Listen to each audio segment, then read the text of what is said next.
Cinema గురించి చెప్పండి, గాయపడిన సినిమా గురించి. గాయపడ్డ సింహం డెఫినెట్గా మే 1 కోసం అందరిలాగే నేను ఎక్సైటింగ్గా ఎదురు చూస్తున్నాను అండి.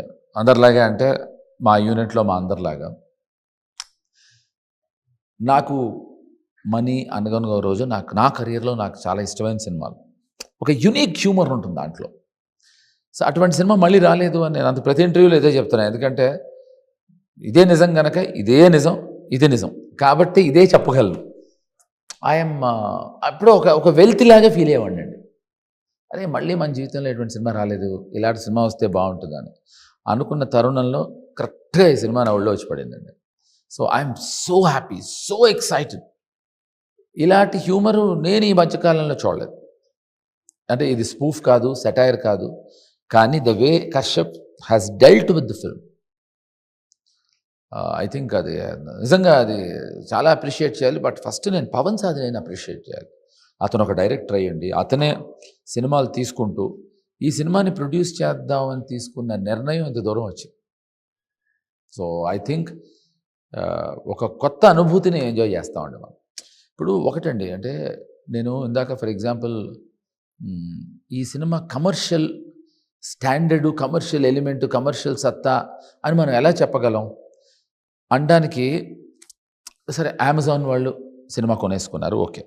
బట్ సినిమాకి వచ్చేప్పటికండి దిల్ రాజు డెసిషన్స్ 90% కరెక్ట్గా ఉంటాయండి.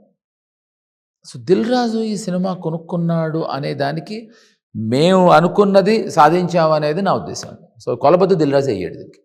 కమర్షియల్లీ సేఫ్, కమర్షియల్లీ సేఫ్ అండి. నేను అనేది కమర్షియల్లీ సేఫ్ అయిపోవటంతో పాటు ఐ బిలీవ్ ఈ సినిమాని దిల్ రాజు వల్ల 100% చాలా రీచ్ ఎక్కువ ఉంటుందని కూడా నమ్ముతున్నాను. సో మేము చాలామందికి రీచ్ అవుతాం. ఈ సినిమా అనేది నాకు ప్రగాఢ నమ్మకం. మీ ఫస్ట్ ఎంచుకోవడం లేవన్నా ఊరికే సెలవుని ఎంచుకున్నారా? అంటే actually one of the reasons అది కూడా అండి. ఎందుకంటే అండి ఇప్పుడు పెద్ద సినిమాలు ఎప్పుడు రిలీజ్ చేసినా దానికంటూ ఒక audience they are ready. But ఇలాంటి కాంటెంట్ బేస్డ్ ఫిల్మ్స్ వచ్చినప్పుడు అలాంటి హాలిడేస్ ఏదైనా ఎన్నుకుంటే అది ఉపయోగపడుతుంది, లాభసాటిగా కూడా ఉంటుంది అనేది మేము అనుకున్నాం. దాన్ని రాజు కూడా ధృవీకరించారండి. సో ఐ థింక్ అలా one of the reasons what you said is right. May 1 మనకు హాలిడే కనుక అది మాకు ఉపయోగపడుతుందనే ఎక్కడో చిన్న ఉద్దేశం కూడా ఉంది.